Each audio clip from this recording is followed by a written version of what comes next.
Salut les psychos! Comme je l'avais dit donc dans ma vidéo un petit peu planning de l'été, j'arrive aujourd'hui avec quelque chose que je n'ai pour l'instant jamais fait, c'est-à-dire de vous proposer une liste de livres que je trouve vraiment enrichissants sur les drogues et les substances illicites en général. Alors pourquoi? C'est tout simple, parce que donc avec les vidéos précédentes, même si on essaye de débunker un petit peu certains mythes, on fait bien sûr qu'effleurer la surface, et quand on veut aller en profondeur, souvent une des meilleures solutions, c'est de lire des livres. On pourrait bien sûr citer des livres très célèbres comme Las Vegas Parano ou Les Portes de la Perception, mais le but c'est aussi de vous montrer des choses un petit peu moins connues, donc on va essayer de creuser et de ramener des petits trucs un petit peu insolites. Je tiens à préciser aussi donc que, comme d'habitude, la plupart de ces ouvrages sont consultables gratuitement sur la communauté Psychoactif ou Psychonautes, donc c'est quand même plutôt cool parce que donc, vous n'êtes pas forcément obligé de les acheter et vous pouvez les avoir à libre disposition. Enfin, pour chacun des ouvrages qu'on va citer, il faut savoir que je vais les placer dans une catégorie spéciale qui pour moi le rend vraiment particulièrement intéressant. Et donc je le préciserai à chaque fois, vous allez voir, ça va être plutôt facile. Bon, écoutez, c'est l'été, donc je vous propose de prendre une petite glace, de vous relaxer, et c'est parti!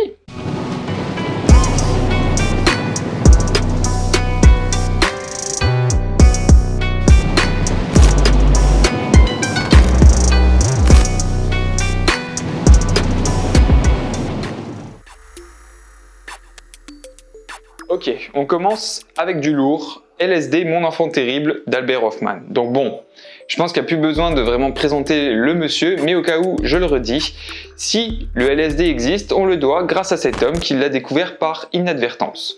Donc clairement, cet ouvrage est devenu culte parce que donc c'est son créateur qui va vraiment expliquer tout ce qu'il connaît et tout ce qu'il a expérimenté sur le LSD. Alors attention, la première partie est assez technique parce que donc il va rentrer en profondeur, donc d'un point de vue pharmacologique, d'un point de vue chimique et d'un point de vue effet sur le corps.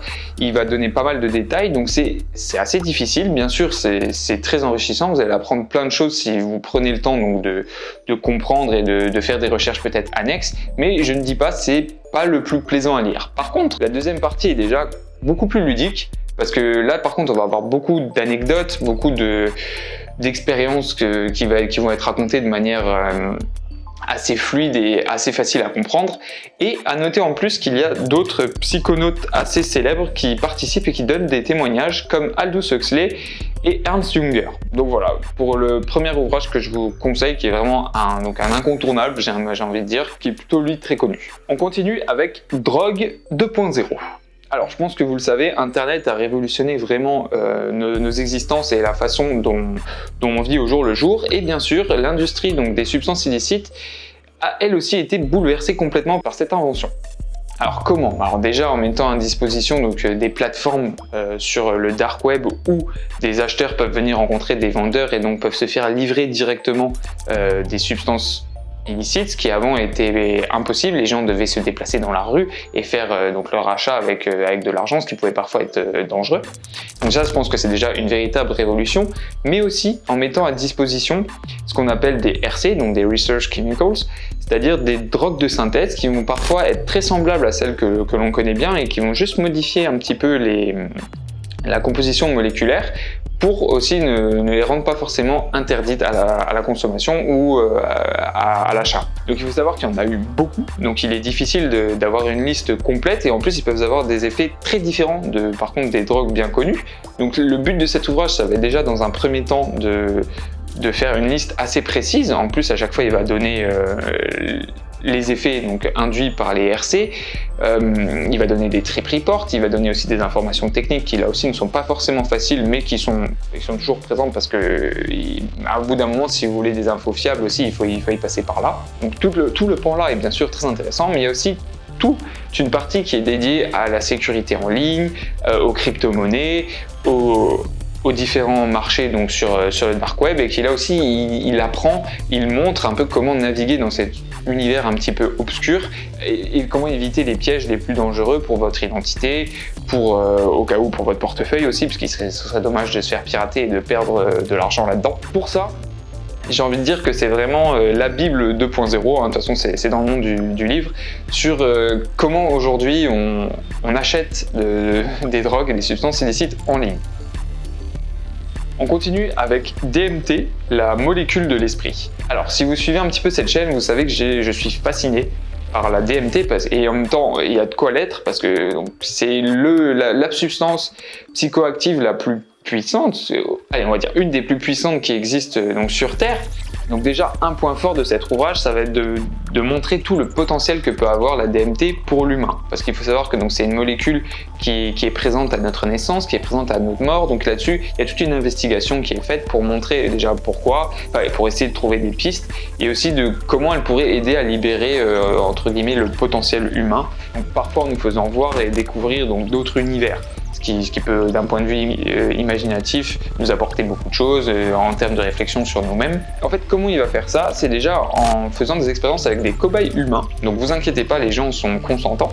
Et du coup, ce qui est bien, c'est que chacun vient d'un horizon différent, ce sont des personnes différentes, donc ils vont réagir différemment, ils vont expliquer vraiment tout le processus qu'ils ont vécu. Donc je pense que c'est un des livres qui référence le plus de trip reports et de détails, d'anecdotes autour de la DMT, qui est pour moi, voilà, comme je l'ai dit, une des drogues les plus intéressantes. Si j'ai envie de dire, c'est peut-être le livre le plus fascinant de cette liste. Alors, on arrive maintenant sans doute à mon favori dans cette liste. Alors, pas forcément parce que c'est celui que j'apprécie le plus, mais je pense que c'est celui qui va être le plus utile d'un point de vue réduction des risques. Donc, c'est Expérience psychédélique, un manuel tiré du livre tibétain des morts. Alors le titre peut faire peur, mais ne vous inquiétez pas, parce qu'en fait à la base cet ouvrage qui a influencé nombre de religions et de croyances en Asie, en fait il est basé sur le cycle de mort et de renaissance, qui est à la base par exemple du bouddhisme, et donc qui expliquerait que tout est un éternel recommencement. Ce qui est intéressant, c'est qu'ils l'ont vraiment rapproché de l'univers des drogues avec la mort de l'ego, avec la dépersonnalisation et le voyage psychédélique. Donc ils vont vraiment partir de ce postulat pour dédramatiser aussi, par exemple, la mort de l'ego et pour vous expliquer comment réagir à telle situation, qu'est-ce que ça peut vous apporter sur le long terme, est-ce que ça peut peut-être même vous permettre d'améliorer certaines choses dans votre vie. Et donc, il vous donne beaucoup de conseils, beaucoup de consignes pour que tous ces voyages en fait se passent bien. Et je pense que c'est quelque chose de très important parce que lorsqu'on expérimente, c'est quelque chose qui peut faire peur, de perdre son ego, de se perdre un petit peu dans le cosmos. Et donc là-dessus, il donne moult détails qui peuvent aider les débutants ou voire même les personnes aguerries et qui peuvent rendre vos voyages psychédéliques beaucoup plus agréables. Donc voilà, c'est pour ça que j'insiste vraiment sur celui-là. C'est peut-être celui qui pourra être à même de vous donner le plus de conseils dans cette liste. Donc n'hésitez pas à le lire et à vous y référencer. Les traits richeurs du cannabis. Alors, je pense que dans cette liste, ça va être peut-être le plus ludique. Alors pourquoi? Déjà parce qu'il est complètement illustré, avec des dessins un petit peu à la manière d'une BD. Donc il y a pas mal de gags qui sont mis en avant, de situations assez rigolotes, avec tout ce qui touche le cannabis et donc la weed. C'est-à-dire, donc ça va être autant d'un point de vue botanique, par exemple comment le cultiver, comment le cuisiner, donc voilà, on a un peu parlé déjà dans la vidéo sur les Space Cakes. Il va essayer de mettre en lumière aussi tout l'aspect sociétal et culturel du cannabis, donc dans notre histoire, parce qu'il faut savoir que c'est une plante qu'on utilise déjà depuis pas mal d'années, mais aussi de nos points de vue contemporains. Donc voilà, vous passez plutôt un bon moment quand vous le lisez. C'est aussi un des moins techniques dans la liste que je viens de vous faire. Donc voilà, et si vous voulez un peu vous reposer tranquillement et en apprendre plus sur la substance, parce que malgré tout il reste quand même assez complet, je vous le recommande. Et voilà. Donc en plus il est assez facilement trouvable en ligne, c'est une valeur sûre. On retrouve l'ami Hoffman, mais cette fois-ci il n'est pas tout seul parce qu'il s'est associé donc avec Richard Schultz, ou Schultes, je ne sais pas exactement comment ça se dit, pour sortir donc le livre Les plantes des dieux. Pourquoi je le trouve intéressant, c'est parce que ça va être celui le plus un petit peu historique et culturel dans cette liste, parce qu'il faut savoir que même si les médias ou pas mal de personnalités politiques veulent faire croire que les drogues sont une invention du 19e siècle, il faut savoir que nombre de tribus ou même de cultures utilisaient déjà des substances naturelles il y a plusieurs millénaires. Donc il va être centré sur des drogues naturelles, donc on peut le retrouver à l'extérieur dans la végétation. D'un côté, il va nous expliquer comment ces anciennes tribus les utilisaient, et il va y avoir tout aussi une explication un petit peu d'un point de vue botanique sur les différentes plantes, sur comment on les consomme, sur comment on les récolte, sur comment on les cultive. Il en référence pas loin d'une centaine, donc c'est aussi assez complet. Si vous voulez vous plonger un petit peu dans cette culture chamanique, des hommes sorciers, dans des guérisseurs, des druides, un petit peu tout l'aspect mystique qui se référençait à ces personnes dans les sociétés d'autrefois, c'est celui que je vous recommande parce que d'un point de vue historique, c'est le plus complet. Alors, en petit bonus, donc je vais pas m'étaler dessus, mais il y en a aussi un que je devais évoquer, c'est, si je traduis le titre en français, c'est le 99e singe, donc une rencontre avec les gourous et les sectes un peu New Age du XXe siècle. Donc, ça a été écrit par un journaliste américain qui a passé donc plusieurs années de sa vie à voyager à travers le monde et donc à côtoyer des espèces de petits groupes, pour ne pas dire des sectes qui utilisaient beaucoup donc, les drogues notamment. Il y a un humour qui est très corrosif, c'est très drôle. Il y a aussi toute une quête de soi, mais bon, qui au final n'est pas si importante, excusez-moi. Mais donc l'ouvrage est assez intéressant pour se rendre compte de la multiplicité des points de vue que peuvent avoir les gens sur les drogues et la recherche notamment, pourquoi ils les utilisent et dans quel but. Donc voilà, je voulais quand même vous le dire au cas où, parce que celui-là est assez marrant. Par contre, je crois qu'il n'existe qu'en anglais, je ne sais pas s'il a été traduit, j'avoue que je n'ai pas vérifié. Voilà pour cette petite sélection d'été. Donc à n'en point douter, si vous plongez dans ces différents ouvrages, vous allez apprendre beaucoup de choses sur les différentes substances qui existent et je pense que ça peut être intéressant d'un point de vue réduction des risques.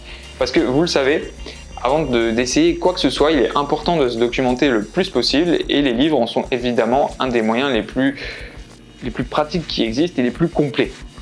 Alors vous inquiétez pas, si jamais vous avez vraiment la flemme de lire, n'oubliez pas qu'il existe donc des communautés en ligne, des forums comme Psychoactif ou Psychonautes qui est un lieu idéal si vous avez des questions à poser et bien sûr les membres sont là, d'ailleurs très gentils, sont là pour y répondre. N'hésitez surtout pas, il vaut mieux poser des questions bêtes et obtenir des réponses plutôt que faire des erreurs et pourquoi risquer inutilement sa vie.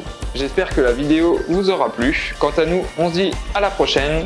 Ciao les potos!